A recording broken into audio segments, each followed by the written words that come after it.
আমরা যত বাধা আসুক, যত পুলিশি বাধা আসুক, তারা যত স্বৈরাচার সরকার তাদের এক্সট্রিম লেভেলের যত অত্যাচার করে আমাদের উপর করছে, আমরা সেই রক্তকে শক্তি হিসেবে দেখে আমরা আমাদের কর্মসূচি এইভাবে অব্যাহত রেখে চলব। সবাই লাল পতাকা দিয়ে আমাদের মুখ বেঁধেছিলাম, চোখ বেঁধেছিলাম, বেঁধে আমরা শোক কালকে আমরা জানি তথাকথিত বাংলাদেশ স্বৈরাচার সরকারের যেই শোক বার্তাটি ছিল, আমরা সেটাকে আমরা নাকচ করেছি এবং আমরা ছাত্র সমাজ লাল রক্ত দিয়ে আমাদের শোক পালন করেছি এবং লাল রক্তকে আমরা শক্ত হিসাবে দেখতে চাই আগামী দিনের জন্য।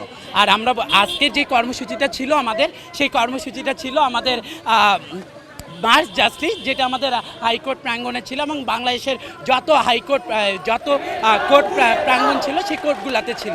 সেই কোর্ট প্রাঙ্গণে আমাদের শিক্ষার্থীরা অবস্থান করছিল। সেই সময় পুলিশ 4-5 জন আমাদের শিক্ষার্থীদের ধরে তারা পিজন ভ্যানে ধরে নিয়ে চলে গেছে, অ্যারেস্ট করছে। সেই ক্ষেত্রে আমরা বলতে চাই, আমাদের আজকে কর্মসূচি ছিল এখানে আমরা মার্চ ফর জাস্টিসের নামে আমরা একটা পদযাত্রা শুরু করেছিলাম। আমরা হাইকোর্টের অভিমুখে একটা পদযাত্রা শুরু করেছিলাম।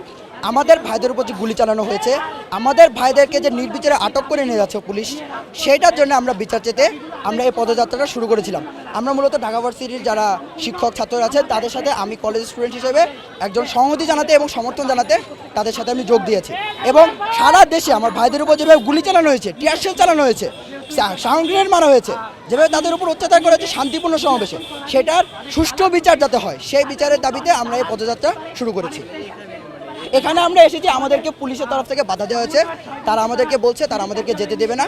তারা কেন বলছে আমরা জানি না। আমাদেরকে তারা ভাবছে হয়তো আমরা অরাজকতা তৈরি করতে চাচ্ছি, কিন্তু আমরা শান্তিপ্রিয় ছাত্র সমাজ, আমরা ছাত্রীপ্রিয় শান্ত সমাজের শান্তিপূর্ণভাবে সমাজ করব। আমাদের দাবি মেনে না আনা পর্যন্ত আমরা রাজপথ ছাড়ছি না।